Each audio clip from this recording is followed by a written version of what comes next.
अब बात मुंबई की करते हैं। जो बीजेपी की जन आशीर्वाद यात्रा निकालने पर मुकदमा दर्ज हुआ है। मुंबई की 7 अलग अलग जगहों पर आयोजन के खिलाफ मुकदमा दर्ज किया गया है। केंद्रीय मंत्री नारायण राणे के नेतृत्व में निकाली गई थी ये यात्रा। तो मुंबई की 7 अलग अलग जगहों पर आयोजकों के खिलाफ मुकदमा दर्ज किया गया है। केंद्रीय मंत्री नारायण राणे के नेतृत्व में ये यात्रा निकाली गई थी। बीजेपी की जन आशीर्वाद यात्रा निकालने पर मुकदमा दर्ज हुआ है।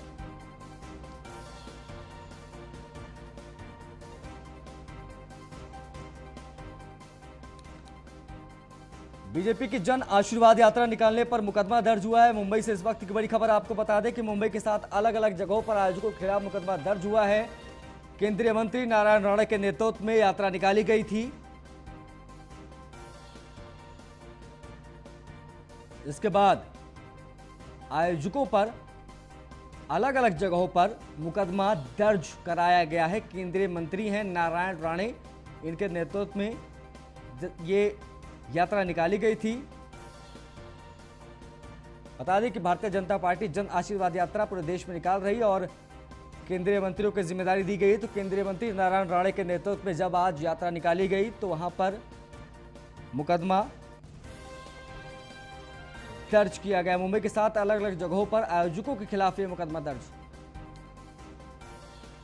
संतोष मौर्य ज्यादा जानकारी के साथ हमारे साथ फोन लाइन पर जुड़ गए। संतोष, जन आशीर्वाद यात्रा निकालने पर मुकदमा, बात कुछ पच नहीं रही है, मुकदमा दर्ज कराया किसने?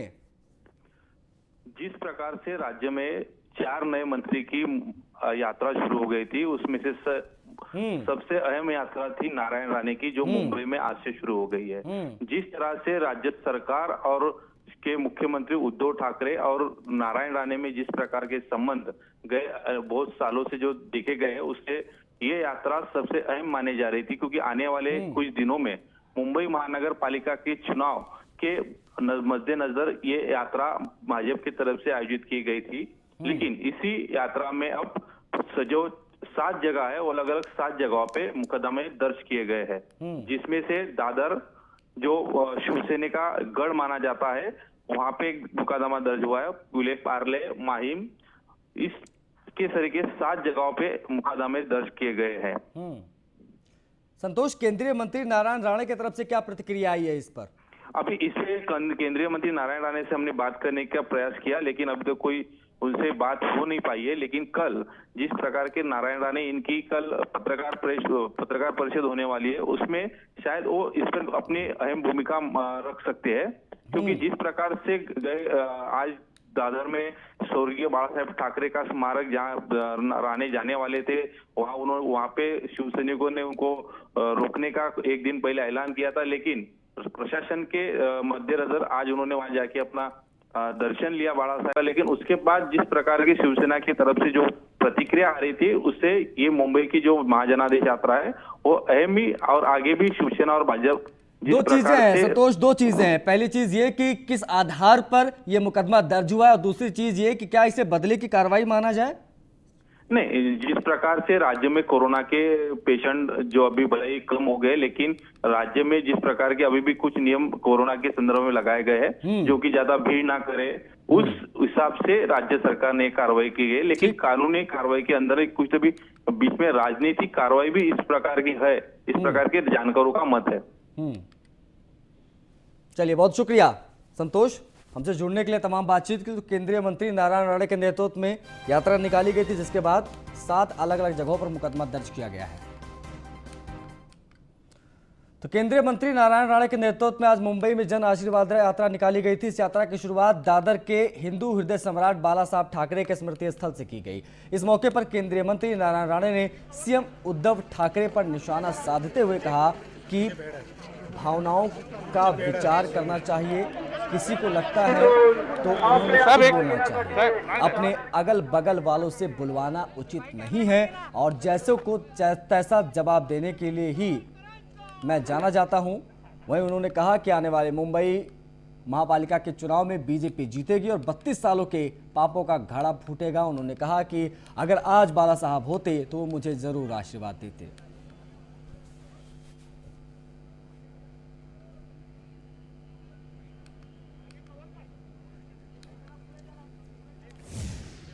केंद्रीय मंत्री नारायण राणे ने आज जन आशीर्वाद यात्रा की शुरुआत मुंबई के दादर स्थित बाला साहब ठाकरे स्मारक जाकर उन्हें अभिवादन करके की, जिसको लेकर राजनीति गर्मा गई।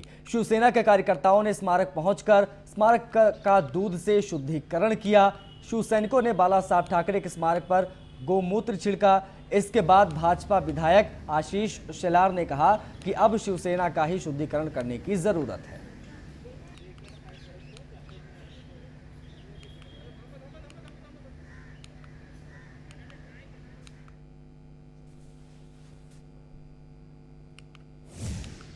बीजेपी की ओर से निकाली जा रही जन आशीर्वाद यात्रा को लेकर महाराष्ट्र के सीएम उद्धव ठाकरे ने भीड़ जमा नहीं करने की बात कही है, जिसको लेकर महाराष्ट्र विधानसभा के नेता विपक्ष देवेंद्र फडणवीस ने कहा कि यही बात सीएम ठाकरे को एनसीपी, कांग्रेस और शिवसेना के नेताओं को भी बतानी चाहिए।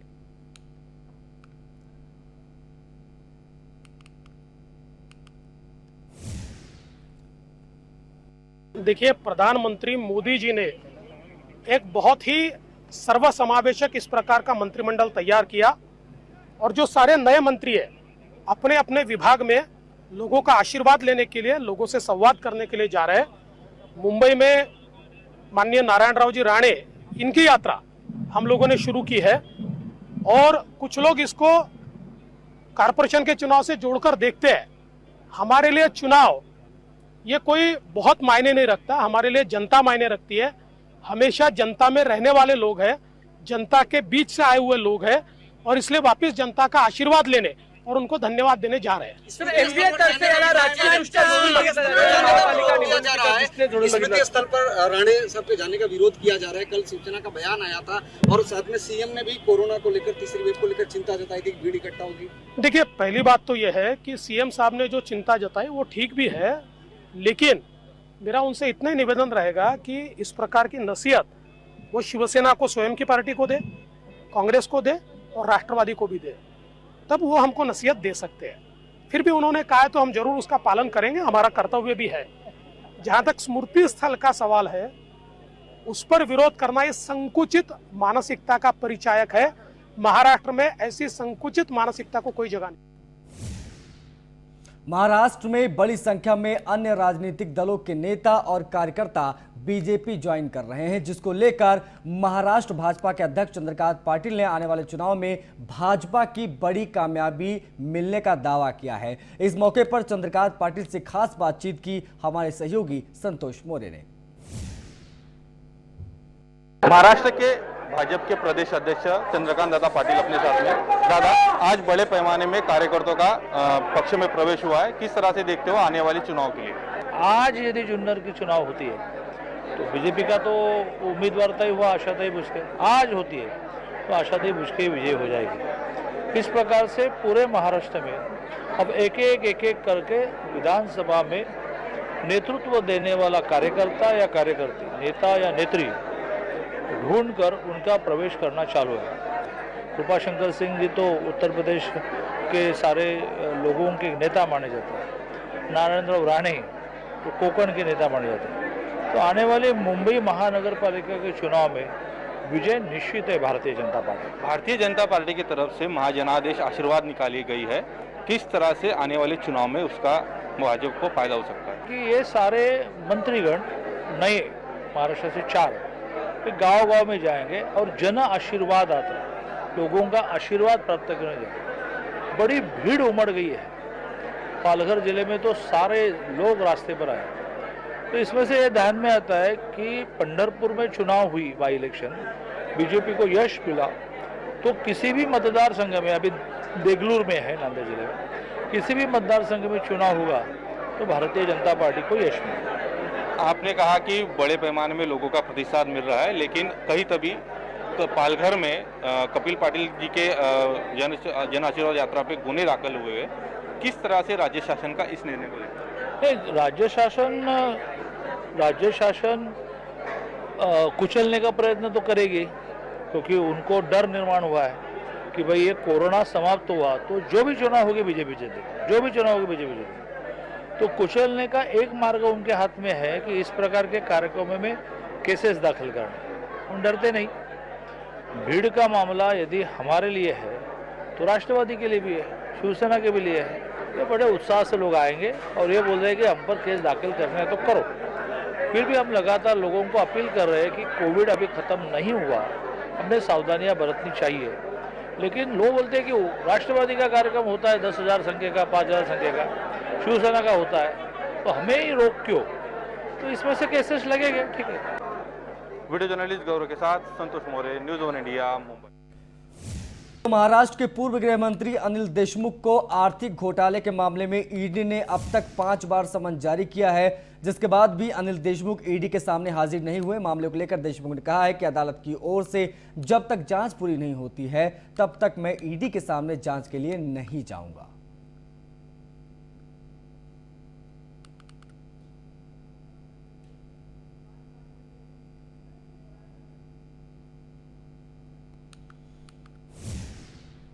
पालघर जिले में बादल छाए रहने के कारण मुख्यमंत्री और उप मुख्यमंत्री समेत कई मंत्रियों का दौरा रद्द हो गया। दरअसल पालघर जिला मुख्यालय के उद्घाटन समारोह में सीएम और डिप्टी सीएम समेत राज्य के 10 बड़े नेता मौजूद रहने वाले थे, लेकिन दौरा रद्द होने की वजह से कार्यकर्ता निराश हो गए।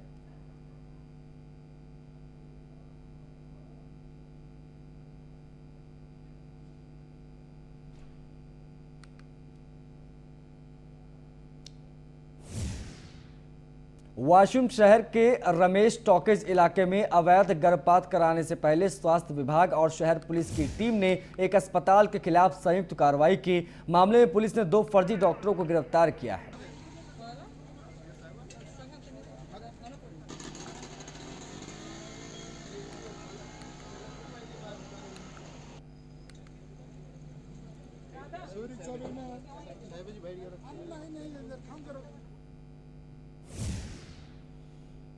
मुंबई की क्राइम ब्रांच यूनिट ने गोवंडी इलाके से 5 फर्जी डॉक्टरों को गिरफ्तार किया है। ये सभी फर्जी डॉक्टर का सर्टिफिकेट लगाकर क्लिनिक चलाते थे। पुलिस को इस बात की सूचना मिलने के बाद क्राइम ब्रांच की टीम ने उस इलाके में छानबीन की, जिसके बाद ये पता चला कि गोवंडी इलाके में 5 फर्जी डॉक्टर हैं जो फर्जी सर्टिफिकेट के आधार पर लोगों का इलाज कर रहे हैं।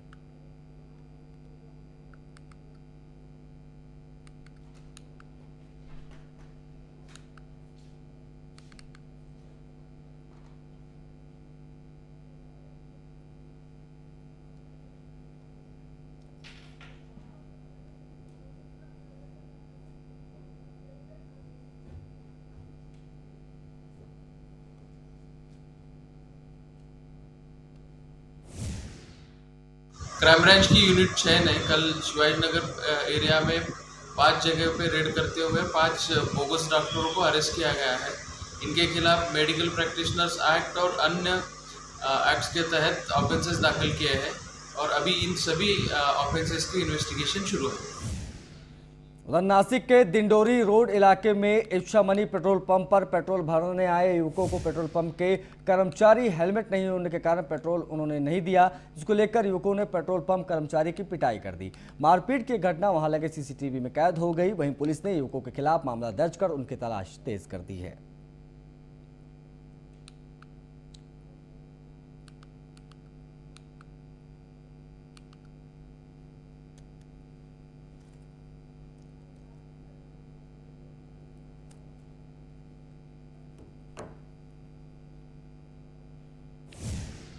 भारतीय मौसम विभाग ने मुंबई समेत महाराष्ट्र के कई इलाकों में मूसलाधार बारिश होने का अलर्ट जारी किया है।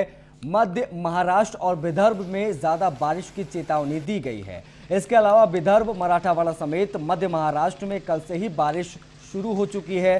मुंबई, ठाणे, पालघर, रायगढ़, नासिक, औरंगाबाद, धुले, नंदुरबार, जलगांव, जालना, बुल्ढाना, वाशिम, वर्धा और चंद्रपुर जिले के लिए येलो अलर्ट जारी किया गया है। पिछले कई दिनों से महाराष्ट्र के कई हिस्सों में भारी बारिश दर्ज की जा रही है।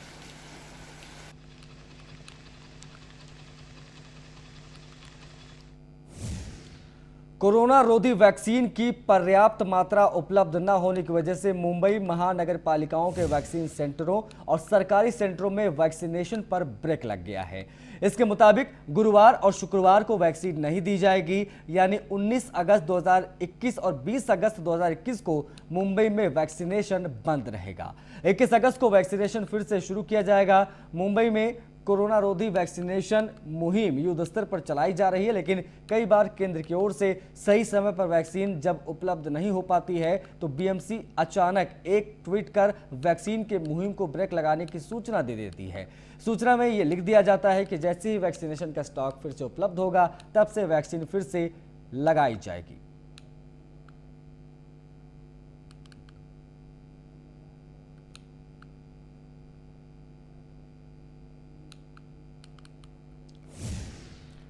मुहर्रम के जुलूस को लेकर कोरोना गाइडलाइंस में छूट देने की मांग मुस्लिम नेताओं ने महाराष्ट्र सरकार से की है। आपको बता दें कि मुंबई में मुहर्रम बड़े खास अंदाज में मनाया जाता है, लेकिन कोरोना के लॉकडाउन की वजह से मुहर्रम के जुलूस निकालने पर सरकार ने गाइडलाइंस लागू की है, जिसकी वजह से इमाम हुसैन के गम को याद करने वाले श्रद्धालु बहुत मायूस है। ये सभी राज्य सरकार से मांग कर रहे हैं कि उन्हें गाइडलाइंस में थोड़ी छूट मिलनी चाहिए।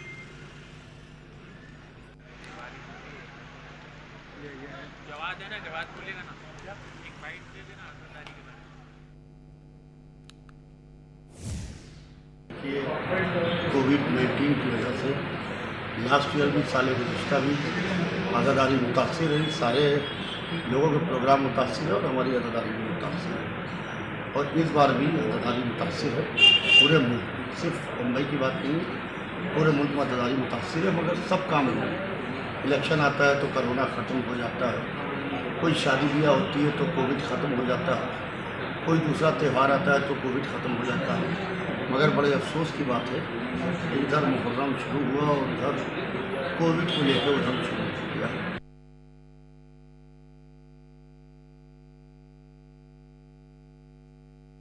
मास्क लगाना, सैनिटाइजिंग करना, हम लोग उतने सक्षम है, हमारी समाज, हमारी अंजुमन यानी मंडल उतना सक्षम है कि आप अगर हमें इतनी छूट दे दें कि हम लोग सेल्फ डिस्टेंसिंग में ना अपने एक एक ताजिया निकाले, एक एक अलम निकाले, 2-2, 5-5 आदमी सेल्फ डिस्टेंसिंग में ले करके जा करके उसका विसर्जन कब्रिस्तान में कर सकते हैं। मुंबई के पूर्व कमिश्नर परमवीर सिंह पर 25,000 रुपए का जुर्माना लगाया गया है। वसूली केस में जांच कर रही एक सदस्यीय टीम के प्रमुख और बॉम्बे हाईकोर्ट के पूर्व जस्टिस कैलाश उत्तम चंद चांदीवाला ने परमवीर सिंह पर यह जुर्माना लगाया। उन पर आरोप है कि कई बार बुलाने के बावजूद वो कमेटी के सामने पेश नहीं हुए थे। जांच कमेटी ने परमवीर को एक आखिरी मौका देते हुए तय समय पर उनके सामने पेश होने के लिए कहा है।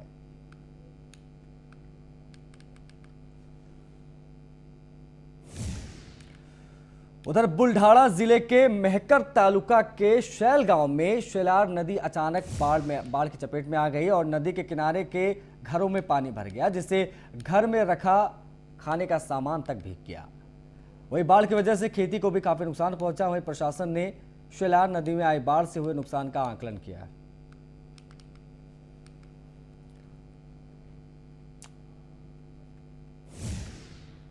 अकोला रेलवे स्टेशन से रेलवे सुरक्षा बल की ओर से 43 लाख से अधिक रुपए बरामद किए गए हैं। मामले में पुलिस ने एक व्यक्ति को हिरासत में लिया है। ये रकम किस उद्देश्य से रेलवे से भेजी जा रही थी, इसके कागजात नहीं मिल पाए हैं और संबंधित व्यक्ति द्वारा किसी भी प्रकार के कार्य पेश नहीं किए गए हैं।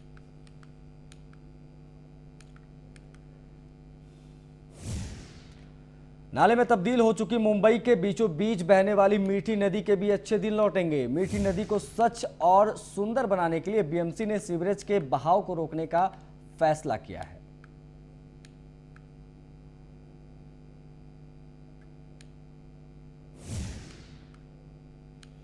बढ़ते आगे तो रायगढ़ के जिला अस्पताल के विकलांग विभाग में बुधवार रात भीषण आग लग गई। माना जा रहा है कि आग शॉर्ट सर्किट की वजह से लगी। हादसे के समय इस विभाग के ऊपर के छात्रावास में छात्राएं थीं। छात्राएं आग देखकर तुरंत बिल्डिंग से बाहर निकल गईं।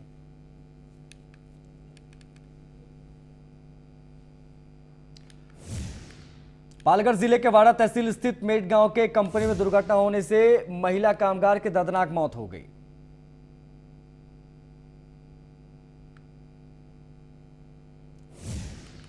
यवतमाल के पुसद के खंडाला घाट के पास सड़क हादसे में कार सवार 3 लोगों की मौत हो गई और 2 लोग गंभीर रूप से घायल हो गए।